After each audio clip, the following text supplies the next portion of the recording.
Coming out of week 6, there are some trends that you can take advantage of that I bet your league mates don't even know about. These are 10 trends I am seeing in fantasy football right now that you need to know.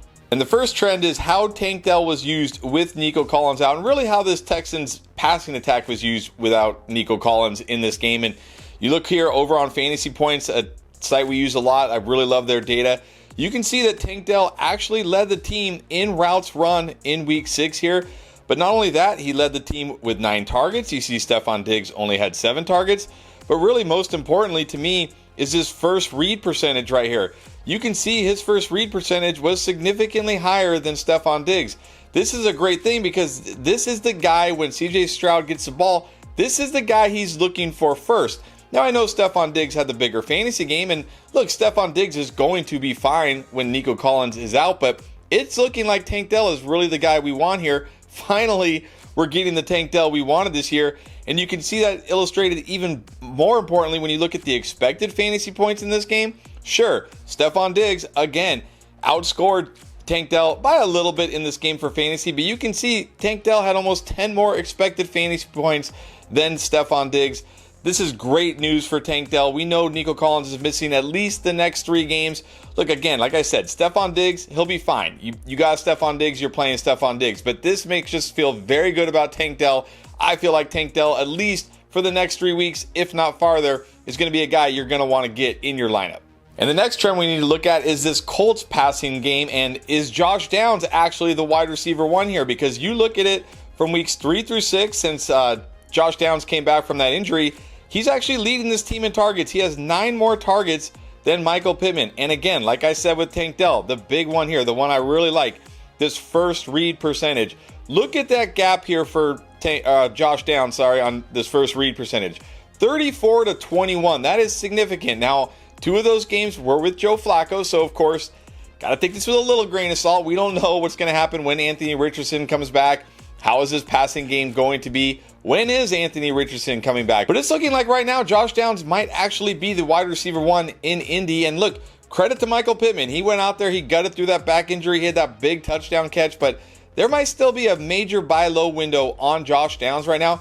He might even still be on some of your waiver wire. This is a guy I think is going to be the Colts' #1 wide receiver rest of the season, and he gets those juicy slot matchups. You can see right here, he's a guy who runs 86% of his routes out of the slot. We know that's a big advantage, especially in those PPR formats. So go try to buy low on Josh Downs right now if you can. And the next trend we need to look at is, are some of these workhorse running backs about to lose their roles? I'm talking about guys like Rachaad White, Travis Etienne, maybe even Devin Singletary. I mean, look, in the cases of Rachaad White and Travis Etienne, we had already seen them lose their workhorse status, but they were still the #1 running backs in their offenses. But is that going to be the case when they come back from injury or even going forward? Because, I mean, you look at it here. Sean Tucker, Bucky Irving, over 200 total rushing yards on only 28 rushing attempts.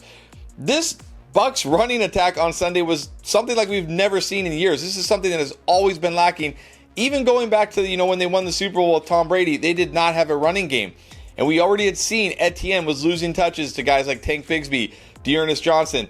Now he's got a hammy injury. He's week to week. What's his role going to be when he comes back? I think Rachaad White, Travis Etienne, if there is any kind of sell window here on these guys, you need to be selling them. And the same thing in New York. Like, okay, Tyron Tracy wasn't incredible. Like 2 weeks ago, he was nice, 129 yards, only 50 yards on this last game here. But look, he was looking pretty good. Now, I know Devin Singletary also was looking pretty good before his injury, but you got to wonder here, when Devin Singletary comes back, is this going to be more of a 50-50 than just all Devin Singletary? So Tyron Tracy is a guy, if you picked him up off the waiver wire, don't drop him this week, hold him. We don't know if Singletary is going to be back, first of all, so don't drop him for that reason. But also, we don't know how this backfield is going to play out. It wouldn't surprise me if all 3 of these guys, Rachaad White, Travis Etienne, and Devin Singletary, come back to reduced roles when they return from injury. And before I get to the rest of the trends, let me just ask, if you're enjoying the video, go ahead, subscribe, hit that like button. We would greatly appreciate it. All right, the next trend we need to discuss is the Bengals wide receivers. Is Ja'Marr Chase still the wide receiver 1 here, or is it Tee Higgins? Because again, you look here from weeks 3 to 6, when Tee Higgins came back from that hamstring injury, he's out-targeted Ja'Marr Chase 35 to 30. Now, that's not a big difference, but it's something, right? It's something here. And again, you look at the first read percentages. A big gap here for Tee Higgins. 10 8% higher than Jamar Chase. Again, that means Joe Burrow is looking for Tee Higgins first more than he's looking for Jamar Chase first. And I know Jamar Chase, he's been much better than Tee Higgins. He's been one of the best wide receivers in fantasy over this stretch from weeks 3 to 6. But look at these expected fantasy points. 67.8 for Tee Higgins. That is the 7th most among all wide receivers over this span. Meanwhile, Jamar Chase, 53.7. Now you can see here he's got 100 fantasy points. I mean, he's almost doubling his expected fantasy points because he's a yard after catch monster, but 53.7 is only 27th among all wide receivers. Now, I'm not saying Tee Higgins is going to be better than Jamar Chase. I'm not saying panic trade Jamar Chase. But I am saying I think both these guys are going to be great rest of the season, and I think it's going to be a lot closer than people think it will be. And Tee Higgins is still a tremendous buy low. People still aren't sold on Tee Higgins. He still hasn't really had that huge game yet, so there's an opportunity. Go buy low on Tee Higgins right now. I think he's going to be close to as good as Jamar Chase rest of the season. And the next trend we need to look at is Drake London, wide receiver 1. Now, I don't mean wide receiver 1 in Atlanta. It's pretty obvious he's the wide receiver 1 in Atlanta. I mean a wide receiver 1 for fantasy this year. I mean a full-fledged breakout performance from Drake London. You look at it here on the season, he is currently the wide receiver 5 in PPR formats, and that's with this terrible 3.5-point game in week 1. If you take that game out of the equation, he jumps all the way up to wide receiver 3 in fantasy football. And when you look at it over the last 3 games where he's really taken off, he leads every wide receiver in targets going into Monday Night Football. Now, Garrett Wilson could pass him tonight if he gets 6 targets, but 35 targets over that span. And then again, what I always point to, expected fantasy points, because that's telling us how good these guys should really be. What is their usage? Drake London, 3rd most expected fantasy points.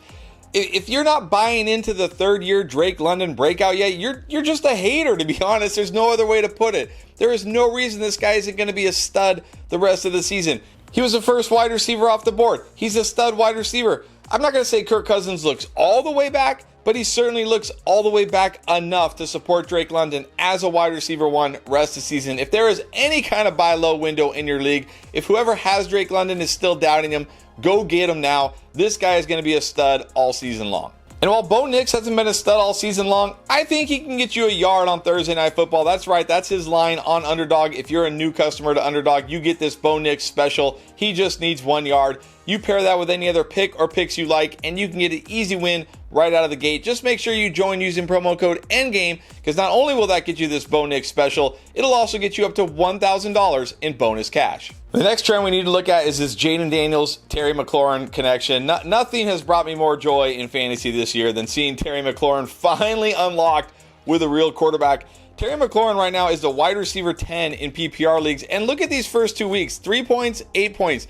And he's still the wide receiver 10. You take out those first 2 games, and he jumps all the way up to wide receiver 4 on the season, averaging 18.7 PPR points here. And I talked all off season what a difference this is going to make for Terry McLaurin this year. You can see here, last year, he ran the most routes of any wide receiver. He was 19th in targets, but his catchable target rate was only 65.4. That ranks 76th among all wide receivers. Fast forward to this year, first in route participation again. 18th in targets, pretty much the same. What has changed? Look at this catchable target rate, 72.2%, 38th. Now, it's still not elite, of course, but remember, Jayden Daniels is a rookie. He's getting better and better. You got to expect this number is only going to go up and up. Terry McLaurin and Jayden Daniels are a match made in heaven, and it's going to be so great for fantasy football. If you have either of these guys or both of these guys, they are a weekly lock in your fantasy lineups the rest of the season. Now, it's not all good. Let's talk about a couple of passing offenses I think you need to completely avoid, and we got to, of course, start with the Cleveland Browns. According to Bill Barnwell of ESPN, among 566 quarterbacks since 2007, Deshaun Watson ranks 558th in QBR, 565th in yards per dropback, and dead last, 566th in first down rate. And then out of 798 teams over that span, the Browns offense ranks 784th in red zone trips, 795th in offensive penalties, 795th in yards to go on third down, and 797th in third down conversion rate. Until they bench this guy, until they bench this bum, this is an offense you're just going to want to avoid. Terrible for fantasy, terrible in real life. Please, Browns, do the right thing and bench this guy. And look, it's only slightly better in Tennessee with Will Levis. Calvin Ridley with the impressive, badly impressive, but impressive 0 catches on 8 targets on Sunday. Will Levis this year has only thrown for over 200 yards in one game, and he has 5 touchdowns to 7 interceptions. For as long as Deshaun Watson and Will Levis are the quarterbacks of these teams, you cannot trust any of these wide receivers. I don't care how good the matchup is. I am never playing one of these guys. Bench city for these offenses. All right, the next trend you need to know is Evan Engram here to save your fantasy teams at the tight end position. You can see here he was second only to Brock Bowers in targets with 10, and he was the only tight end to go over 100 yards in week 6. And this is just an extension of what he did last year. I talked up Evan Engram all offseason as one of those tight ends you needed to draft in the middle rounds, and this is why. Last year he was first in targets, first in receptions among tight ends, third in receiving yards in tight ends. This is what Evan Engram does. This is what he does in this offense. He gets a ton of targets, a ton of receptions, and a ton of yards. And the only thing he's really been missing, really since he's been at Jacksonville, is that touchdown upside. If that hits this year, he's absolutely going to be a league-winning tight end. Look, if you held Evan Engram through his injury, or if you were able to scoop him up off the waiver wire because somebody dropped him, congratulations. You have a no doubt set and forget tight end the rest of the season. And then the next trend is the real Patriots wide receiver 1, and that is Demario Pop Douglas. Now, look, this guy has been their best wide receiver even since last year. Remember, he was a rookie last year. He was nice as a rookie. He's just been kind of flying under the radar because, of course, everybody wants this year's rookie, Jayden Polk, to be that guy. But in week 6 with Drake May, it was clearly Demario Douglas here. I mean, look at this. A 33% first read percentage. Keyshawn Boutte was second with only 14%. Nobody else even over 10. Jayden Polk only 9.5% there. And then you look at the targets, 8 targets. Nobody else had more than 3 targets. It's great to see that Drake May came out and looked for the best receiver right off the bat. He's been going under the radar. And Drake May, look, was he perfect in week 6? Absolutely not. He made mistakes. He's got things he's got to work on. But he's an upgrade over Jacoby Brissett. He's an upgrade for this passing game. Demario Douglas out there on a ton of waiver wires right now. Look, it's bye weeks are going, and they're in full swing right now. Injuries are crazy this year. If you need a wide receiver, if you need some depth, go out, look for Demario Douglas. I think he's going to be a guy you can put in bye weeks and an injury pinch pretty much every week of the season. And then finally, the last trend, and maybe the most important one here, is start your good players when they're in good situations. Bijan Robinson, 2 bad weeks in a row, and it's like, can I trust this guy? Chris Godwin, just like okay games for 2 weeks, and like, Mike Evans with a big game. Like, well, what do we do with Chris Godwin? Deebo Samuel doing nothing since he come back from injury. Brandon Ayuk going off. What do we do with Deebo? You know what you do with these guys?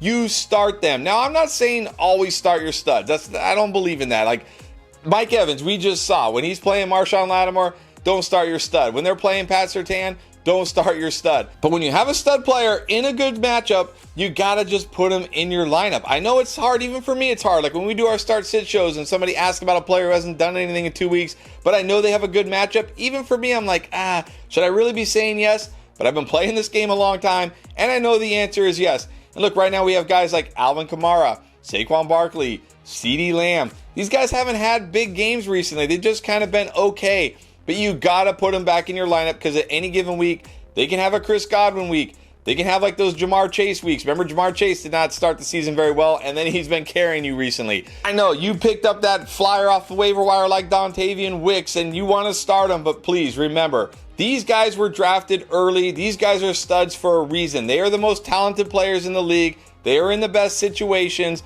As long as their matchups are good, please just keep them in your lineup so you don't regret it when they pop off. And don't regret making the wrong decisions this week because you didn't watch our Week 7 playlist to help you get ready. Everything you need in Week 7, we got you covered. It's right here. You can check it out.